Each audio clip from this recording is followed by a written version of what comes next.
Troll Bouncer. Many warlocks have favored the powerful and reliable troll bouncers for their fierce instinct to intercept enemies threatening any they consider kin.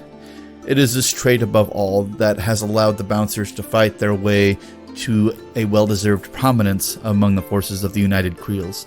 Strapped into thick, heavy armor and holding a stout shield in front, a bouncer whirls a deadly spiked ball overhead, the whistling oversized chain heralding bone-shattering brutality. Heedless of their own survival, troll bouncers eagerly wade into battle among armored enemies, sending their signature weapon careening over the tops of their foes' shields to slam down with a sickening crunch. These solid warrior trolls are part of a long and valued tradition. For generations, full-blood trolls have formed strong attachments to the trollkin who feed and fight alongside them. Some have demonstrated a particular loyalty and protectiveness, otherwise unusual in their species, prompting a number of creels to select them for training to use a weapon and a shield. Trained troll bouncers gladly charge into harm's way, sometimes shouldering allies aside from taking attacks upon themselves. Trollkin creels have long singled out such trolls to guard chieftains, shamans, and other important elders. With enemies of the creels now closing in from every direction, the bouncers find their service in ever higher demand.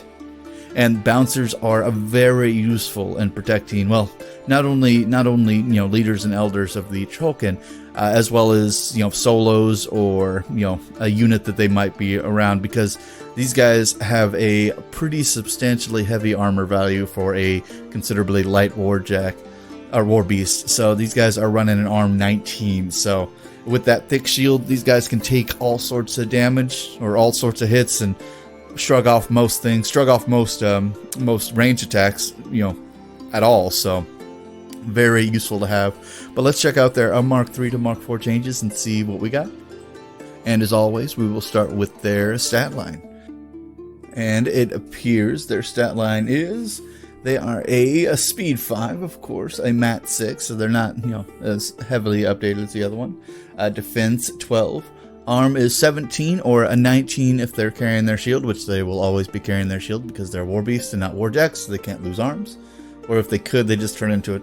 Well, but we'll move on from that. They are a Fury 3, a Threshold 9. They have Trample and Headbutt as the special abilities that come with their size. They have, their abilities include Regeneration, so they can be forced to heal a D3. So that helps, unless their spirit's gone, because, well, once your spirit's gone, you can't be forced, but they can keep healing themselves up every round. Their most useful ability is Shield Guard.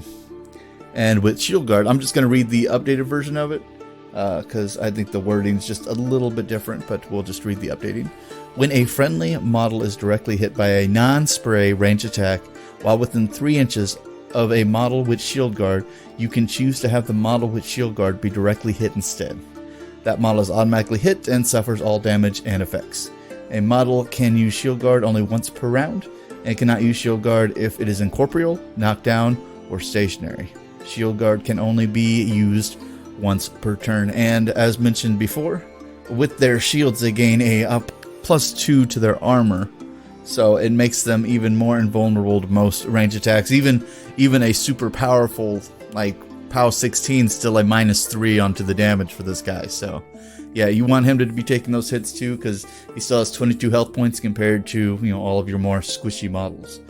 And on top of that, he has his melee weapon, but technically his shield's a melee weapon, so they are both a mat 6 range 1, POW 11 for his shield, and a POW 12 for his ball and chain, which is also a chain weapon, so it ignores shields of other models. So very, very useful there, especially if you're going up against shield walls.